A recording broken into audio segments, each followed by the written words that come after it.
नमस्कार विद्यार्थियों, मैं आपका जीके गुरु वीरेंद्र सर आप सभी का आपके अपने YouTube channel Virendra Singh sir best GK class में हार्दिक स्वागत करता हूं। दोस्तों, आज का अपना जो टॉपिक होगा वो होगा हिंदी विषय को लेकर।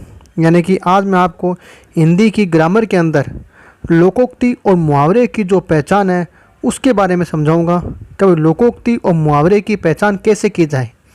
ज़्यादातर परीक्षाओं के दौरान ये पूछा जाता है इनमें से कौन सी लोकोक्ति है, कौन सा मुहावरा है।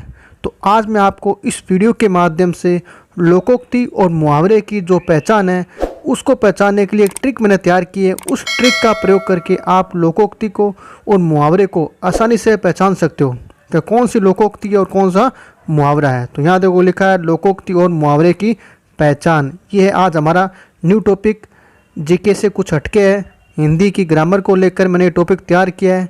विशेष तौर पर रीट की परीक्षा फर्स्ट और सेकंड लेवल, पटवार की परीक्षा और एसआई की भर्ती परीक्षा को लेकर ये टॉपिक मैंने आपके लिए तैयार किया है। तो देखो पहले है मुहावरे। तो मुहावरे की पहचान कैसे होती है? तो देखो विद्यार्थियों, मुहावरा आप पता कैसे लगाओगे? तो यहाँ लिखा हुआ है जब वाक्य में यानी जब वाक्य के अंत में क्रिया में यानी कि जब वाक्य के अंत में यानी कि कोई भी वाक्य हो जिसमें जो क्रिया है उस क्रिया के अंत में ना जुड़ा हो ना यानी कि ना जुड़ा हो तो वो मुहावरा होगा। यानी कि जब किसी वाक्य में क्रिया के अंत में ना जुड़ा हो तो वो क्या कहलाएगा? मुहावरा कहलाएगा। यानी ना मतलब यानी कि क्रिया के अंत में ना जुड़ा होगा। ठीक है, जैसे नाचना ये क्रिया है तो वो क्या कहलाएगा? मुहावरा कहलाएगा। तो सबसे मेन पॉइंट ये है कि क्रिया के अंत में ना लगेगा। जैसे एग्जाम्पल है, यहाँ पर लिखा हुआ देखो एग्जाम्पल के मुहावरे के अंदर आपके पहला एग्जाम्पल आपके लिखा हुआ है गांठ बांधना। गांठ बांधना, तो बांधना ना लगा हुआ है तो बांधना क्या है? क्रिया है। उस क्रिया के अंत में क्या लगा है? ना। तो ये आपके हो गया आपके क्रिया और ये हो गया आपके मुहावरा। तो गांठ बांधना, बांधना हो गई क्रिया, तो ये क्या आ गया आपके ना प्रत्यय ना लगा हुआ है तो इसका मतलब ये हो गया क्या? मुहावरा। दूसरा जो एग्जाम्पल है वो लिखा है यहाँ देखो, चुल्लू भर पानी में डूबना। चुल्लू भर पानी में डूबना, तो डूबना क्रिया है, इसके लास्ट में क्या लिखा हुआ? ना। तो इसका मतलब ये क्या आ गया आपके? मुहावरा। चुल्लू भर पानी में डूबना, ना लगा हुआ है क्रिया के अंत में, तो इसका मतलब ये क्या हो गया? मुहावरा हो गया, क्योंकि ना हमेशा क्रिया के अंत में लगता है। तीसरा लिखा है उल्टी गंगा बहना। उल्टी गंगा बहना, बहना क्या है? क्रिया है, इसके लास्ट में क्या लिखा है? ना। बहना क्रिया हो गई और लास्ट में लिखा हुआ ना, तो इसका मतलब ये भी क्या आ गया? मुहावरा। तो ये तीनों थे विद्यार्थियों एग्जाम्पल मुहावरे के, जो मैंने आपको समझाया है कि क्रिया के अंत में अगर ना लगे तो इसका मतलब वो क्या कहलाएगा? मुहावरा कहलाएगा। सबसे बेस्ट ट्रिक है ये, इससे आप पता लगा सकते हो कि यानी कि मुहावरा है। जिसकी क्रिया के अंत में ना लगा होगा तो इसका मतलब होता है वो मुहावरा।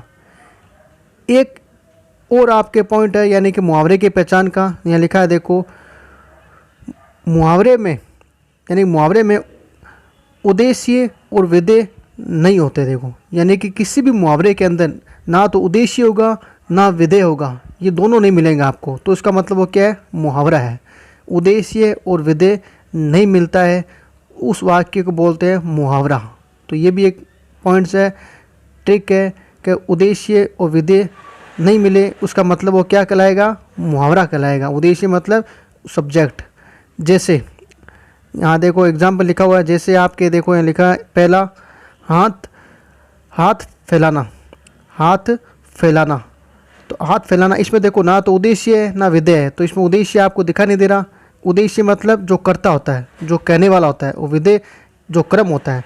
तो हाथ फैलाना इसके अंदर ना तो उद्देश्य है ना विधेय है, तो इसका मतलब ये क्या आ गया आपके? मुहावरा। ना तो उद्देश्य और ना विधेय है, हाथ फैलाना। दूसरा एग्जाम्पल है कलेजा फटना। कलेजा फटना, इसमें भी देखो दोस्तों ना तो उद्देश्य है और ना। तीसरा उदाहरण है दोस्तों मुहावरे का दूर के ढोल सुहावने। दूर के ढोल सुहावने, इसमें भी ना तो उद्देश्य है और ना विधेय है, यानी कि ना तो इसमें कर्ता है और ना विधेय है, तो इसका मतलब ये भी क्या हो गया? आपके मुहावरा हो गया। दूर के ढोल सुहावने।